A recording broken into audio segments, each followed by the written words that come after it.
The first thing you should know about me is that I'm very faint of heart. There's a pamphlet I've been looking for a while now. I remember coming across it a while ago when I was a child. I was at the doctor's office, in the waiting room, getting a physical. The year was 2002. I was born in 1996. That's when I saw it. Strewn within the other celebrity or glamour magazines, it peeked out with one single gray corner. It was almost like it was looking at me. I picked it up and read the title. How to Talk to Yourself, by a man named Roger Harrison. There was no graphic, just a white background and the Arial font reading the title and the author. To this day, I've never been able to find out who the mysterious Roger Harrison was. I've spent countless hours on the internet browsing for anyone who remotely matched my query. Last week, I found a tattered piece of paper plastered to a sewer grate, colors running from the recent rain. I picked it up and I read the title. It was the very same pamphlet from my childhood. The one I remember so very clearly on that one day in the waiting room. How to Talk to Yourself. I quickly stuffed it in my bag. I could feel the hairs on the back of my neck stand up. The feeling you get when you're being watched. I was in a crowded square in the middle of a city. Surely it was a coincidence. I continued home, attempting to forget the pamphlet that was lying in my bag. Perhaps I'd save it as a bit of memorabilia. Perhaps I'd trash it. I walked a little faster now. I was on a sidewalk near the outskirts of the city. I live in a small yellowing apartment in what you call the fringes. The building was gray and covered in ivy. I arrived home and I slid my key into the lock and opened the door with a creak. I felt the sudden urge to read the pamphlet. I brushed it off. With every step I took up the stairs, I could feel this sensation building more and more and more until I eventually couldn't take it anymore and broke into a sprint to my apartment. I opened the door, took off my backpack, and grabbed the pamphlet. The feeling of being watched had subsided now, me being safe in my own home. My neighbors were playing loud music in the room above me. The urge to read the pamphlet remained. My curiosity must have been getting the better of me. I slowly put the pamphlet down, almost reconsidering my decision, but instead decided to leave it on my kitchen table. I went into my bedroom and slid into my covers. The time was about 10:47 as I drifted off into a deep sleep.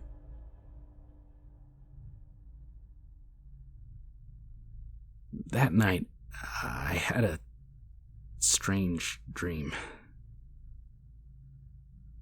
I was in a large field.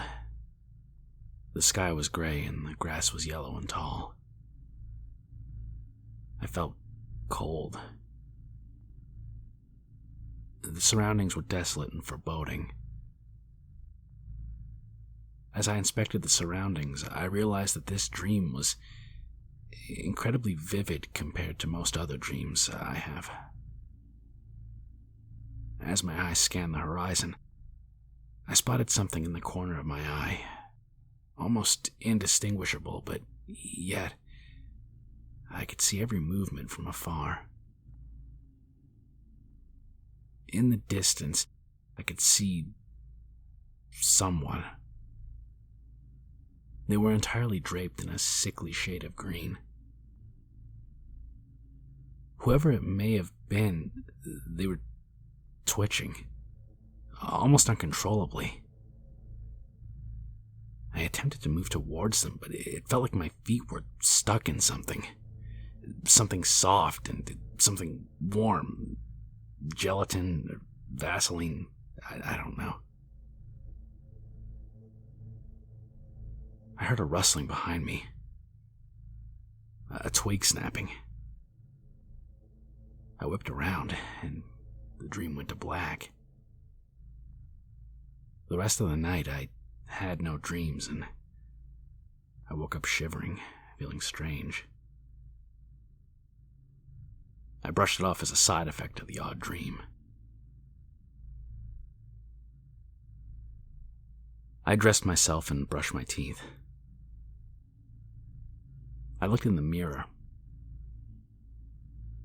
My skin was pale. Paler than I've ever seen. It looked as though all my blood had been drained from my body, leaving only the white skin. I walked into the kitchen and I saw it. The gray paper with its running colors. Still looking at me.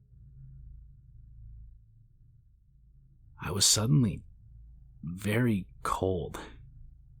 The same cold from the dream. I was intimidated. I was intimidated by a piece of paper.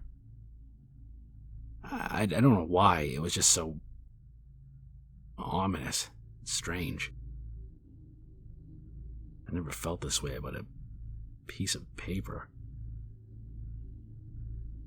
I decided to pick it up. I touched the pamphlet. It was ice cold. I opened it and read. You have a special somebody who lives in your lungs. They like you, but they are shy. They only come out when you are alone. And here is how to talk to them. Step 1. Breathe deeply. Say hi. You're not afraid, are you? They like you. You don't have to be afraid. You won't hurt, I promise. We are smiling at you. I was confused. Say hi to the person in my lungs. Why are they living in my lungs? I won't hurt. Who's smiling at me? It was silent. Completely silent. I decided to do as the pamphlet said. I inhaled deeply and said, "Hi," softly. Nothing happened. I decided to put the pamphlet away and save the rest of the reading for after work.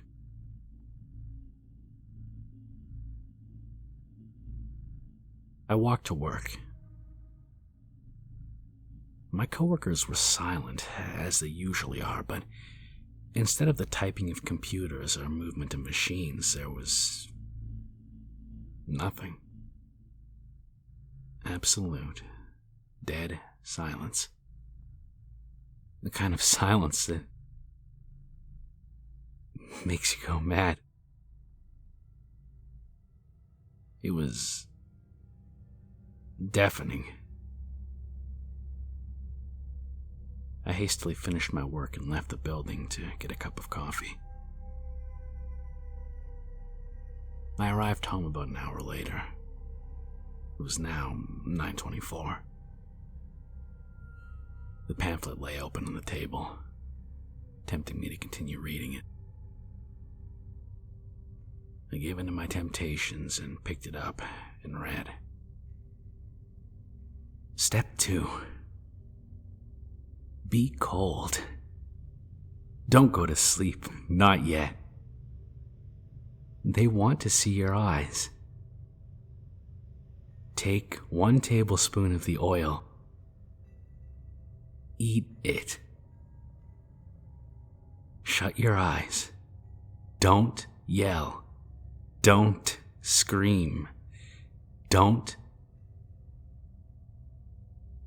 The rest of this section was indecipherable. The ink that it was written on was smudged.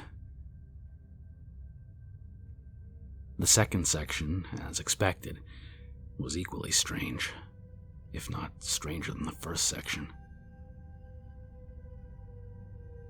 Questions ran through my mind. The oil? What oil was the pamphlet talking about? This was the part that confused me the most, alongside the part that was smudged by the rain. I expected it would be some sort of brewed oil with a recipe for it. I had no idea where to start looking for the oil. Perhaps there was an explanation in the next step, I pondered. Step 3. Happy, happy, happy, happy, happy. Be happy. Start talking. Say how you are. You want to make them happy. You are happy. We like to happy with you. As I thought, there wasn't any inkling as to what the oil could be. It seemed that the author, whoever he or she was almost completely out of it at this point. This obsession with almost demented happiness was starting to freak me out. And I closed the pamphlet and headed upstairs to my bedroom. I got underneath the covers and my head hit the pillow. I had the same dream I had last night. The only difference was that the man in green was closer. He was much, much closer. I woke up promptly in a cold sweat at 3:27 a.m. and I couldn't bring myself to go back to sleep. I had the sudden urge to go downstairs and read the pamphlet. I saw the pamphlet on my table, but something was off. Everything on my desk was very organized, and I saw a small envelope on my desk. I rushed towards it and ripped it open. Inside was a napkin with a crude smiley face scrawled hastily onto it. I remember specifically at this point the gravity of my situation. I had no recollection of making this note. There were no signs of a break-in, as far as I could tell. My heart began to beat faster and faster as I approached the pamphlet. I opened it, and on the first 3 steps, there was the same crude smiley face scribbled all over. I caught my breath and held it for a moment before breathing out with a wheeze. I was, at this point, terrified. The questions rushed through my head. Who was the man in green? And more importantly, how did all of these smileys get into my apartment? I began to read the 4th step. Step 4. Do you see them? Look! Look! Look! I was beyond scared at this point. Look at what? I was confused, and I was terrified of the monstrosity I'd brought into my home. Hand shaking, I read the next step. There only had to be a few left, right? Step 5. They will say, "Hi. You have made a friend. You are not alone. You are never alone." My main question at this point was, who would say hi? Nobody was inside my apartment, as far as I knew. My heart was beating at 1,000,000 miles an hour. Fumbling with the pages, I turned to the next and final step, which wasn't really a step at all, but more of a statement.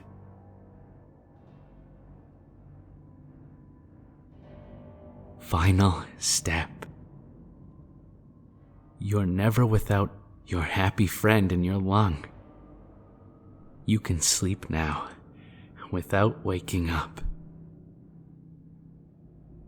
The author's obsession with happiness was almost cruel to the reader. It was haunting.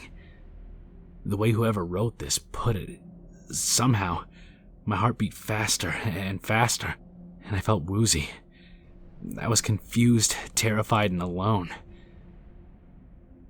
The last thing I remember before blacking out was a raspy breathing behind me. I woke up 2 days later in my bed. Had it been a dream?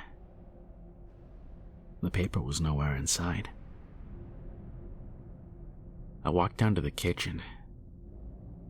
My eyes gazed upon the paper. It had been real. My heart sank.